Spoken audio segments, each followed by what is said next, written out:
नमस्कार दोस्तों, कैसे हैं आप सब। शुरू करते हैं हम आज की कहानी।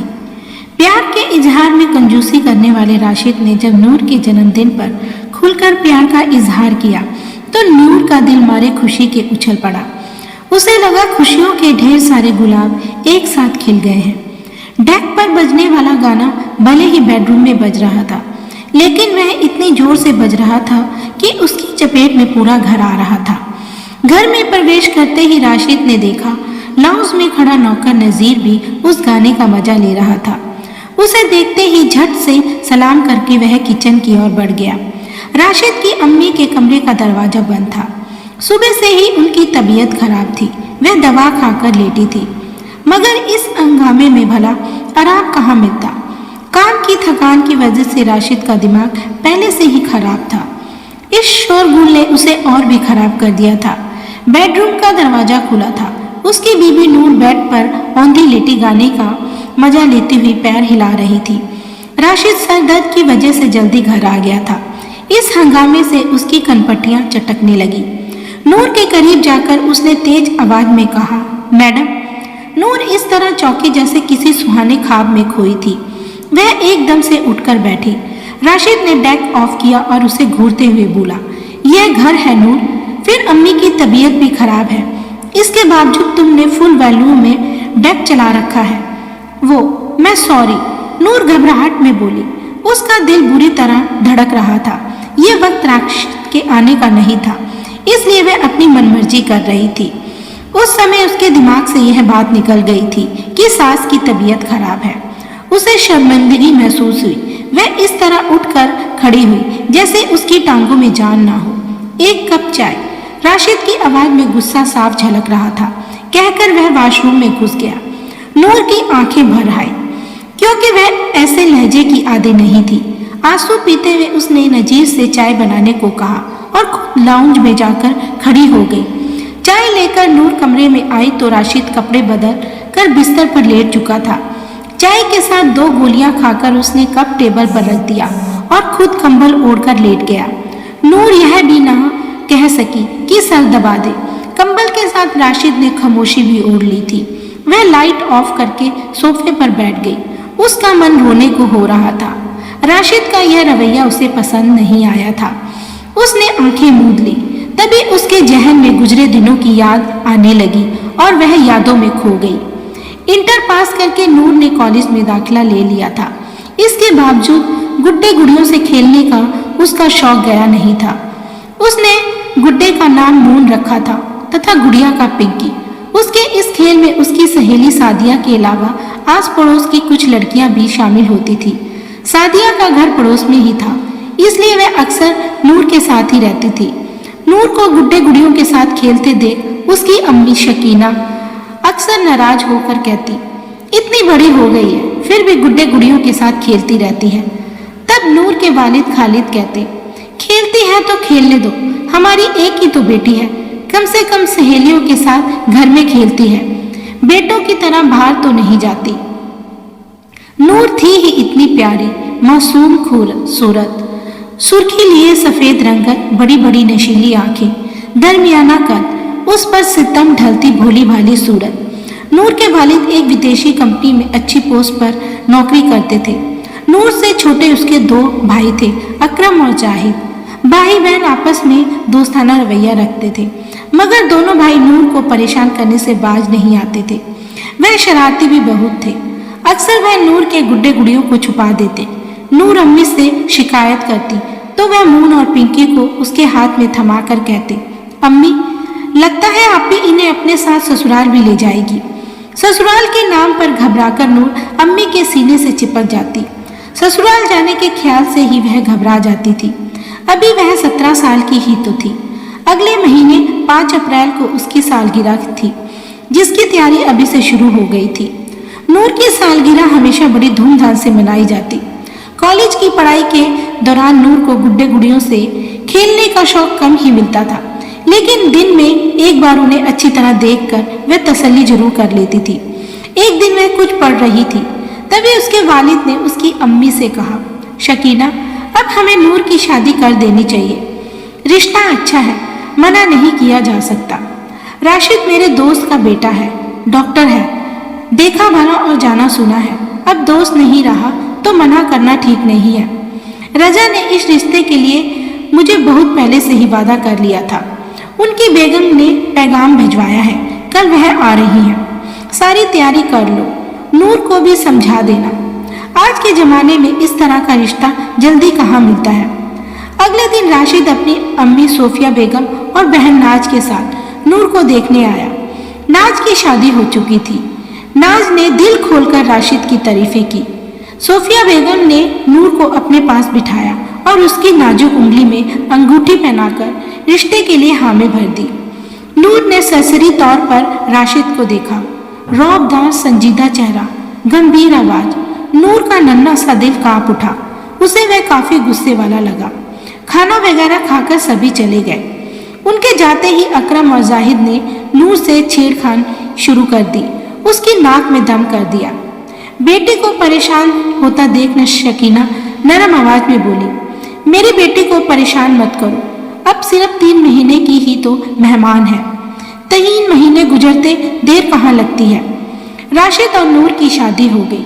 नूर रुखसत होकर पिया के घर आ गई। राशिद के घर पहुंचने पर सोफिया बेगम और नाज ने उसका स्वागत किया। नाज और अन्य औरतें उसे सजाकर सुहाग के कमरे में ले गई। नाज ने उसे बेड पर बिठा दिया। इसके बाद चुलबाजी करती हुई चली गई। काफी देर बाद कमरे का दरवाजा खुला। राशिद अंदर आकर उसके पास बैठ गया। नूर का घूंघट उलटकर बोला, माशा अल्लाह, आंखें तो खोलिए। राशिद की इस आवाज में ना तो बेताबी थी और ना दीवानगी, ना जज्बों की लपक थी और ना इंतजार की कश्मकश। नूर ने पलकें उठाई तो राशिद का दिलकश चेहरा सामने था। मैं खुशकिस्मत हूँ कि तुम मेरी शरीके हयात बन गई हो, राशिद लापरवाही से बोला। नूर के दिल में खौफ की बजाय अब एक बेनाम सी उदासी थी। वह रात राशिद ने वादों के साथ निभाई। नूर अपने हुस्न के कसीदे सुनने की ख्वाहिशमंद थी, जबकि राशिद ने संक्षिप्त सी बात करके इस टॉपिक को ही बंद कर दिया था। इस उपेक्षित से उसके दिल पर एक बोझ सा आ पड़ा, जैसे कुछ खो गया हो। एक नई नवेली दुल्हन के लिए कुछ तो कहना चाहिए। वह अपना पोर पोर सजाकर इन्हीं के लिए तो आई थी, लेकिन जैसे वह जज्बों से बिल्कुल खाली था। शादी हुए काफी दिन गुजर गए। राशिद उसे मायके भी ले जाता और घुमाने फिराने भी, होटल और रेस्टोरेंट में खिलाता पिलाता भी, लेकिन कभी प्यार का इजहार नहीं करता था और ना ही उसकी खूबसूरती के कसीदे पढ़ता। वह एक प्रैक्टिकल सोच वाला इंसान था, अपने काम के प्रति बेहद ईमानदार। राशिद का घर बेहद खूबसूरत था। घर में एक नौकर नजीर तो था ही, साफ सफाई के लिए एक नौकरानी भी रखी हुई थी। घर में कोई अधिक काम नहीं था, इसलिए नूर सारा दिन बुखलाई फिरती थी। जब उसका मन घबराता तो वह तेज आवाज में डेक चलाकर गाने सुनती या फिर कंप्यूटर से दिल बहलाती। राशिद सुबह निकलता था तो रात को ही आता था। ऐसे में कभी कभी नूर को अपने मून और पिंकी की याद आती तो वह सादिया को फोन करती। सादिया उसकी बातें सुनकर जोर से हंसते हुए कहती, अरे पगली, अब तो शादीशुदा है, मून और पिंकी की फिक्र छोड़, कल को तेरे अपने गुड्डे गुड़िया आ जाएंगे, उन्हीं से खेलना। नूर यह सुनकर फोन रख देती और फिर उठकर सास सोफिया बेगम के पास बैठ जाती तो वह उसे किस्से की कहानियां सुनाती। नूर अपनी सास की अच्छी तरह देखभाल करती थी, क्योंकि वह जोड़ों के दर्द की मरीज थी। राशिद के आने का समय होता तो सोफिया उसे जबरदस्ती तैयार होने को कहती। वह सोचती कि पत्थर दिल बेहिद डॉक्टर साहब सारा दिन दवाइयों की गंध सूंघते रहते हैं, ऐसे में उसके सज सवर के रहने का उन पर क्या असर होगा। सच भी तो था, शाहिद को अपने पेशे से काफी लगाव था। घर आने पर वह नूर से भी ज्यादा बात नहीं करते, सिर्फ मतलब की बात करते, वरना खामोशी, किताबें या फिर कंप्यूटर। सोफिया बेगम की आवाज उसके कानों में पड़ी तो वह यादों से बाहर आ गई। वह सोफिया बेगम के कमरे की तरफ भागी। तब तक राशिद सो गया था। इसी तरह दिन बीत रहे थे। अचानक राशिद की ड्यूटी रात में लगा दी गई थी। नूर ने आह सी भरी तो राशिद ने कहा, अरे भाई, ये पेशा ही ऐसा है, कभी रात तो कभी दिन, असल काम तो मरीजों की सेवा करना है। उसी बीच नूर मायके गई। और कई दिनों बाद वापस आई। संयोग से उसी समय राशिद भी घर आ गया। वह जूतों के फीते खोलते हुए चिढ़कर बोला, तुम्हारा मन मायके में कुछ ज्यादा ही लगता है। नूर ने राशिद को देखे बिना ही बोला, क्यों ना लगे, अपने माँ बाप को देखने भी नहीं जा सकती क्या? नूर ने कहा। राशिद चुप रह गया। नूर जब भी मायके जाती अपने मून और पिंकी को गले लगाती, अपनी अम्मी से खूब बातें करती, मायके से आने लगती तो खूब रोती। शादी हुए 1 साल हो गया था, लेकिन वह खुद को ससुराल में एडजस्ट नहीं कर पा रही थी। वह सोचती थी कि जब वह ससुराल आए तो राशिद कहे कि तुम्हारे बगैर 2 दिन मैंने कांटों पर गुजारे, रात को तुम मेरे पहलू में नहीं होती तो मैं करवटें बदलता रहता हूँ। लेकिन उसके मुंह से कभी ऐसे वाक्य नहीं निकलते जो नूर की मोहब्बत के तरसे दिल पर फवारा बनकर गिरते। किचन का ज्यादातर काम नूर करती थी। नजीर उसके साथ लगा रहता था। सोफिया उसे समझाती कि नजीर खाना बना लेगा, मगर वह नहीं मानती। नूर अब अच्छा खाना बनाने लगी थी, लेकिन राशिद ने कभी भी उसके खाने की तारीफ नहीं की। ऐसे में नूर झुंझला जाती। जब सोफिया उसकी तारीफ करती तो वह नूर कमरे में जाकर रोती। एक दिन नूर ने सोफिया बेगम से राशिद के ऐसे मिजाज के बारे में पूछा तो वह बोली, अरे बेटा, ऐसी कोई बात नहीं है। जब से उसके अब्बू का इंतकाल हुआ तब से यह खामोश और तन्हाई पसंद हो गया, बस पढ़ाई में मगन रहता है। लेकिन जब से तुम आई हो इसमें काफी बदलाव आया है। कुछ दिनों बाद राशिद को पास के एक कस्बे के अस्पताल का इंचार्ज बनाकर भेज दिया गया। नया अस्पताल बना था।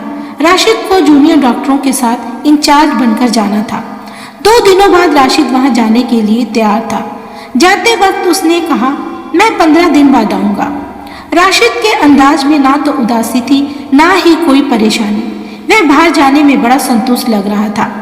अम्मी ने कहा, बेटा दुल्हन को भी साथ ले जाता तो अच्छा रहता। नहीं अम्मा, अभी मुमकिन नहीं है, पहले जगह वगैरह देख लो। घर तो मिल जाएगा, लेकिन कैसा माहौल है, क्या सहूलतें हैं, ये सब देखना पड़ेगा। राशिद की बात सुनकर नूर तिलमिला उठी।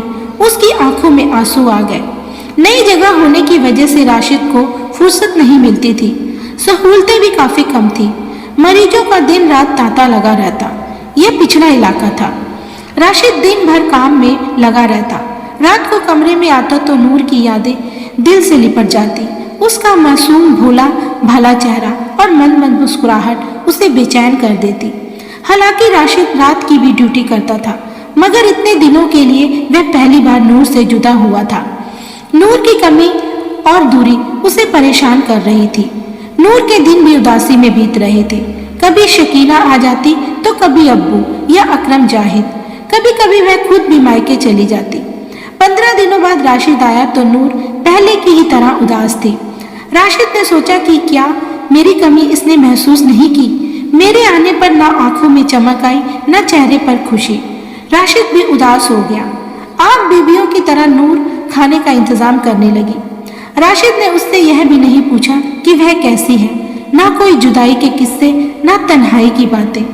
वह सोच रही थी कि यह कितने कठोर इंसान है। इतने दिनों बाद आए हैं फिर भी कोई बेचैनी नहीं दिखती।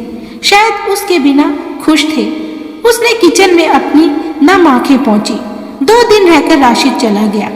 अगले हफ्ते नूर की सालगिरह यानी जन्मदिन था। उसकी जिंदगी का सबसे अहम और खूबसूरत दिन। वह परेशान थी कि अपनी सालगिरह कैसे और किसके साथ मनाए। राशिद के आने में 1 सप्ताह बाकी था। वह अकेली क्या करेगी, यह सोचकर वह रो पड़ी। पिछले साल उसकी सालगिरह पर कितना अच्छा इंतजाम किया गया था। सारी सहेलियां आई थी। घर को खूब सजाया गया था। यही सब सोच कर नूर का सर दर्द करने लगा। क्या इस बार 5 अप्रैल का दिन यूं ही गुजर जाएगा? वह अपनी सालगिरह नहीं मना पाएगी। बेस और बेचैनी से उसका वजूद थर्रा उठा। सालगिरह वाले दिन जब नूर सोकर उठी तो उसका मन काफी उदास था, लेकिन मौसम बड़ा खुशगवार था। उसके अब्बू और अम्मी ने उसे फोन करके मुबारकबाद दे दी थी। नूर सिसक कर रह गई। दोपहर 12 बजे नजीर ने एक कोरियर का पैकेट लाकर दिया, जो सादिया की ओर से गिफ्ट था। अकरम और जाहिद ने भी कार्ड भेजे थे। नूर की आंखें आंसुओं से भर आई। सबको यह दिन याद रहा, लेकिन राशिद को। राशिद के ना होने से उसे बड़ी उदासी लग रही थी। उसने सादिया द्वारा भेजी गई खूबसूरत ज्वेलरी और परफ्यूम तथा अपने भाइयों द्वारा भेजे गए रंग बिरंगे कार्डों को ले जाकर सोफिया बेगम को दिखाया। वे उसे दुआएं देती हुई बोली, मुबारक हो बेटा, पहले जिक्र किया होता तो मैं भी कुछ ले आती। रुलाई दबाकर नूर बोली, अम्मी मैं तो ऐसे ही, चलो कोई बात नहीं, राशिद आ जाए तो मिलकर सालगिरह मना लेंगे। खुदा तुम्हें सुखी रखे, सदा सुहागन रहो, आबो आबाद रहो, अम्मी ने कहा। नूर अपने कमरे में चली गई। उसे तन्हाई और राशिद की बेवफाई अंदर ही अंदर खाए जा रही थी। वह रोने ही वाली थी कि सादिया का फोन आ गया। उसने सालगिरह की मुबारकबाद दी तो उसका दिल भर आया। वह तड़प कर बोली, कैसी सालगिरह, कैसा इंतजाम सादिया, मैं बिल्कुल अकेली हूँ, उन्हें तो मुझसे ज्यादा मरीजों से प्यार है। इसके बाद सिसकते हुए आगे बोली, ये डॉक्टर लोग होते ही कठोर हैं, उन्हें मेरी सालगिरह कैसे याद रहेगी। ये तो वीरानगी और तन्हाई है। मैं उनसे यह भी नहीं कह सकती कि मैं उनके बगैर कितनी अधूरी और उदास हूँ, उनसे कितनी मोहब्बत करती हूँ। काफी देर तक नूर सादिया से गिले शिकवे करती रही। दूसरी ओर से सादिया उसे तसल्ली देती रही और हंसाने की कोशिश कर रही थी, पर नूर का मन उदास था। आखिर उसने खुदा हाफिज कहकर फोन रख दिया। नूर फोन मेज पर रखकर मुड़ी तो जैसे पत्थर हो गई। दरवाजे के पास राशिद खड़ा था। उसके होंठों पर बेहद शरारती मुस्कुराहट थी। आप? नूर उसे देखकर हैरानी से हिसाब लगाते हुए बोली, लेकिन आप तो 6 दिन बाद आने वाले थे। नूर के दिल में उथल पुथल मची थी। राशिद कुछ बोले बगैर अंदर आ गया और कमरे का दरवाजा बंद कर दिया। ऐसे में नूर का दिल तेजी से धड़कने लगा।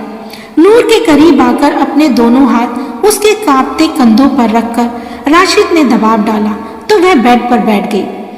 उसके बाद उसकी आंखों में आंखें डालकर राशिद ने कहा, यह कठोर मुझे ही कहा जा रहा था ना। मैं नहीं वह, नूर हकलाई, सालगिरह मुबारक हो। राशिद ने नूर के बगल में बैठकर अपनी बाहें उसके गले में डालकर बोला।